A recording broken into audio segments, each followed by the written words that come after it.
Bueno, las protestas que vamos a ver hoy, digamos desde aquí hasta las elecciones del 2024, digamos, pues es una mezcla tanto de las demandas más sentidas que tiene la gente, por ejemplo, el aumento de la pensión o la ampliación de la pensión hacia los, digamos, hacia los hijos o los nietos de los veteranos de guerra. También están allí en eso los lisiados también de guerra, ¿no?, que quieren un aumento de sus pensiones. También el gremio de maestros, ¿no?, que están teniendo como la sensación de que va a haber una especie de depuración en el Ministerio de Educación. Y esto pues obviamente motiva a los, digamos, al magisterio, a los sindicatos y a los veteranos a convocar a digamos, a una protesta. Yo diría que se van a seguir viendo más protestas en la medida que, por ejemplo, la situación económica del país se vaya aún deteriorando aún más, porque debido a lo que se presagia de la interrupción de las cadenas de abastecimiento en el mundo, así como el invierno que ha habido, digamos, que ha sido muy poco en los países productores que abastecen de alimentos al planeta, va a ir provocando en El Salvador poco a poco una alza de precios en los productos básicos, más de lo que ya la estamos sintiendo. Entonces, si el gobierno no tiene en alguna medida algún paliativo para esta situación de escasez de alimentos o aumento de precios de los alimentos, que son los dos escenarios a los que nos estamos encaminando, y que esto presagia que va a durar hasta marzo del próximo año, es decir, un periodo de 6 meses como mínimo, creería que las protestas se van a ir aumentando y se van a ir sumando diferentes sectores. Esto también tiene un contenido político, no solamente, digamos, el hecho de que se esté peleando por, digamos, los derechos que son legítimos de todas las personas. Tiene también un contenido político en el sentido de que es así como se está construyendo la nueva oposición, por ejemplo, al gobierno y a nuevas ideas. En el sentido de que ya Arena y el FMLN no juegan ningún rol importante dentro de, digamos, esta visión de una oposición política como tal.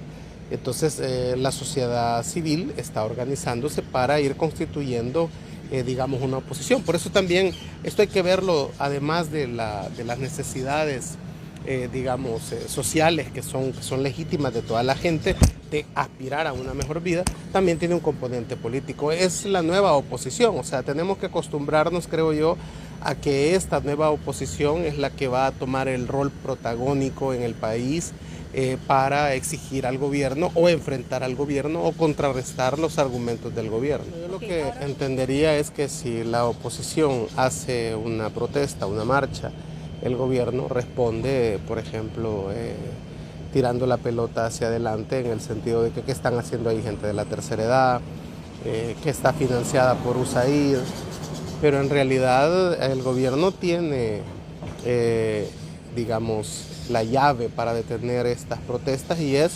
cumpliendo las exigencias que la gente pide, pues. Ahora, entrar en el debate si esto está financiado por los Estados Unidos, por lo menos yo no tengo pruebas de eso, y sería un poco, digamos, arriesgado de mi parte atreverme a decir, digamos, de que está financiando Estados Unidos todas estas actividades.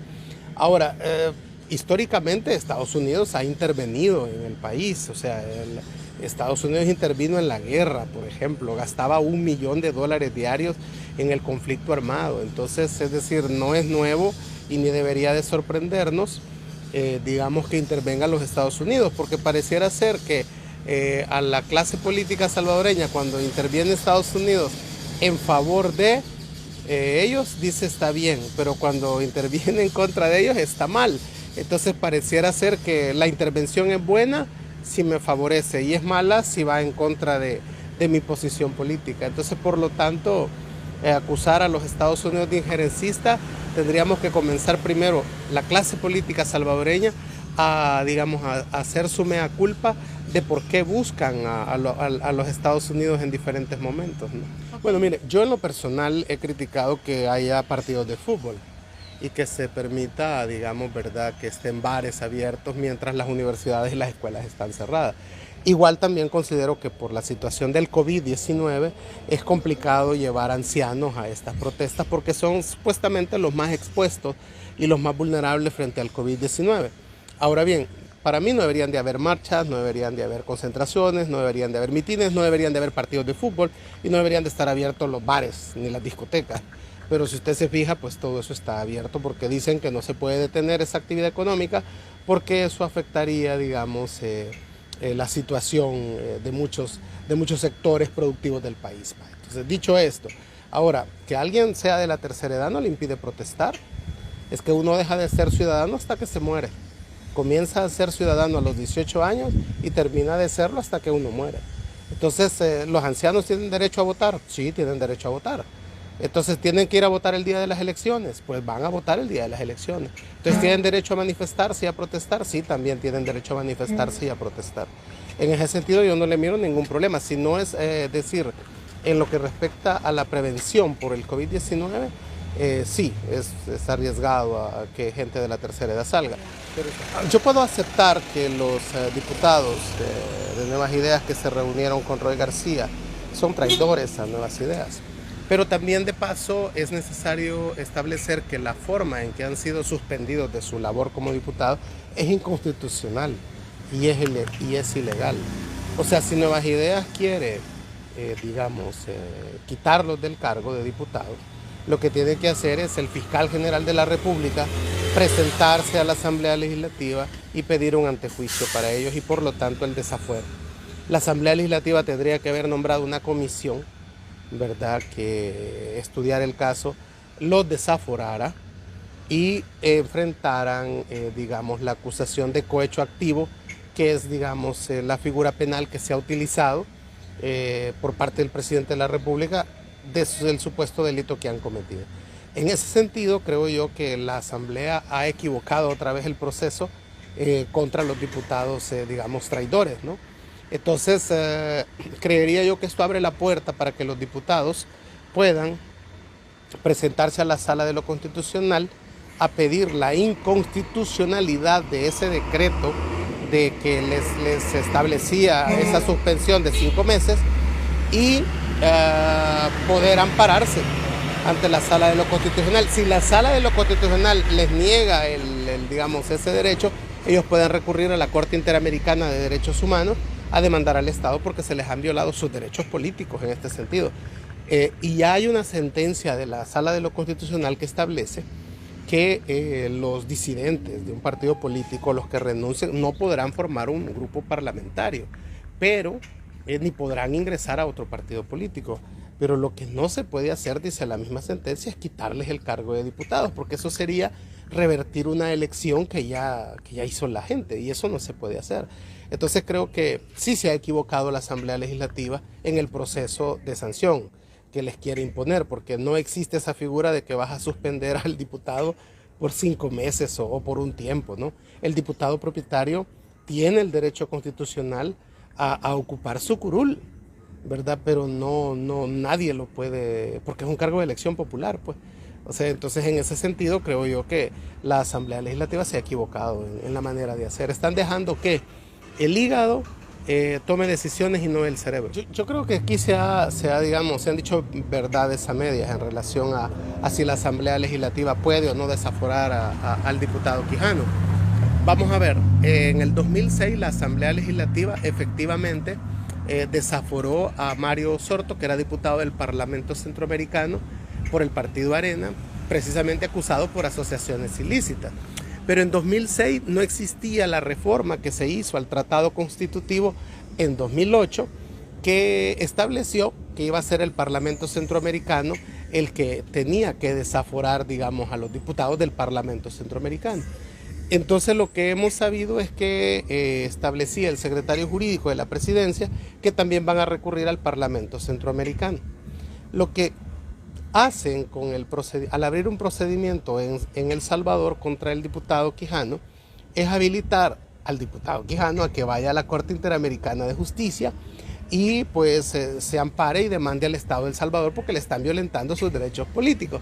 Es decir, aquí a veces tenemos un problema con la clase política salvadoreña. Está bien castigar a los políticos que han sido corruptos y que han cometido delitos. En este caso, las negociaciones con las pandillas es además de una burla al pueblo salvadoreño, es una traición al pueblo salvadoreño. y deben de ser castigados los que han participado en treguas o en acuerdos con las pandillas. Estamos de acuerdo en eso. Dicho esto, pero no podemos, digamos, violentar los procesos que ya están establecidos en la ley. Si el tratado constitutivo dice que vamos a llevarlo al Parlamento Centroamericano, pues allá hay que ir a tramitar, digamos, el desafuero de Norman Quijano, porque aquí está claro que lo van a desaforar, pero es una acción estéril, porque en primer lugar Quijano no está en El Salvador. En segundo lugar, Interpol ya ha dicho que no va a proceder a capturar a Quijano porque considera que esto es político. Entonces, si un organismo internacional como Interpol está diciéndote que las órdenes de captura o las órdenes de difusión roja que emita El Salvador son por cuestiones políticas, entonces lo que debe de entender el gobierno es que debe de realizar los procesos adecuados para evitar que organismos internacionales refuten las decisiones que se toman en El Salvador. Entonces creo que todo esto de Norman Quijano va a ser estéril. Al final Norman Quijano va a estar en el Parlacen, ya fue juramentado en el Parlacen. Creo que va a ser su periodo de 5 años.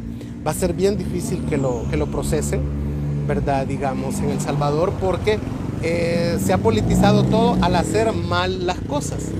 Entonces creo yo que lo que manda es que se haga en el Parlacen el desafuero de Norman, sería como lo correcto. Si El Salvador va a tomar la decisión de que aquí puede hacerlo porque aquí cometió el delito y porque él es electo por El Salvador, bueno, pues veremos si para el Parlacen eso es válido, porque de repente el Parlacen puede no desaforarlo. Entonces, ¿qué va a pasar si el Parlamento salvadoreño lo desafora, pero el Parlacen no lo desafora? ¿Qué va a prevalecer más? ¿Vea? Entonces, por eso mismo yo digo que es algo estéril. Además, hay otro elemento que hay que considerar. El Salvador siempre ha perdido los juicios y las discusiones en los foros internacionales. No tenemos buenos abogados en derecho internacional. Entonces, por lo tanto, siempre las posiciones salvadoreñas han sido derrotadas. Un ejemplo, cuando se invadió Honduras, la OEA condenó al Estado de El Salvador por agresión al Estado hondureño y le ordenó desalojar Honduras, o sea que tuvimos que salir de Honduras. Después en la Corte Internacional de Justicia de La Haya perdimos 1000 kilómetros cuadrados de territorio y se los hemos tenido que entregar a Honduras, cuando nuestra Constitución dice que nuestro territorio es irreductible. Entonces, pero en aquel momento Freddy Cristiani tuvo que entregarle 1000 kilómetros cuadrados de nuestro territorio a Honduras. Y esto es porque El Salvador no tiene argumentos en los foros internacionales para defender las posiciones hasta cierto punto caprichosas en las que entra, digamos, la élite política salvadoreña, y que cuando le toque irlos a defender en el exterior frente a abogados internacionales, de expertos en derecho internacional, pierden. Entonces creo que el caso de Quijano es estéril totalmente, ¿no? Lo que sucede es que los afectados van a apelar a esa decisión. Acuérdese que esta es una decisión primero en un juzgado. Entonces hay todavía una segunda instancia y hay una tercera instancia. Entonces mientras los afectados, digamos, en esta resolución puedan apelar, todavía no está la sentencia en firme. O sea que esto va para largo y es predecible, por lo que ha dicho uno de los, digamos, de los condenados a devolver $2 millones, que va, a apelar. O sea, él considera que no es culpable porque establece que no son ellos los únicos involucrados en este caso, sino que hay más involucrados que la Fiscalía se ha negado a investigar, lo cual es cierto. O sea, no solo ellos tres tienen que ver. Entonces, creería yo que va a haber una apelación a esta sentencia, entonces todavía no está dicho del todo eso. Ahora, esto es, digamos, lo jurídico, lo que va a pasar, que se debe de pagar por la desviación de fondos que hizo el expresidente Flores para los damnificados del terremoto de 2001, de la donación de Taiwán. Sí, tiene que investigarse y tendría que devolver ese dinero para que finalmente llegue a los afectados, más de 20 años después, ¿verdad? Entonces, es correcto que se haga eso y que se investigue. Y esto es un precedente importante, porque esto nos va a permitir a futuro también hacer una comisión que investigue, fíjese, el dinero que del presupuesto general de la nación, de la Asamblea Legislativa, se destina a los partidos políticos en ese llamado concepto de gastos administrativos. Sabemos que se le han dado, por ejemplo, $14,000 por cada diputado, por los 84 diputados. Esto nos arroja una cifra, fíjese, de $28 millones para Nuevas Ideas, 6 millones para Arena y como 2,5 millones para el FMLN. Entonces, este es un dinero que sale del Estado a los partidos políticos, además de la deuda política que ya les da el Ministerio de Hacienda. Entonces, sería interesante ver si este dinero no se triangula hacia las campañas de los partidos políticos, porque entonces es igual a lo que se ha hecho con el dinero de Taiwán, que se usa dinero que venía en donación para el Estado y se triangula hacia la campaña de Tony Saca. ¿Cuál diferencia hay entre lo que se está haciendo con el dinero de los gastos administrativos con lo de Taiwán? Absolutamente ninguna. Entonces habrá que hacer una comisión, creo yo, en la próxima Asamblea Legislativa para determinar este dinero para dónde se fue. Si efectivamente se fue para asesores, que es para lo que se supone que se utiliza, o se fue para los partidos políticos. Y si se fue para los partidos políticos, ahí hay un delito.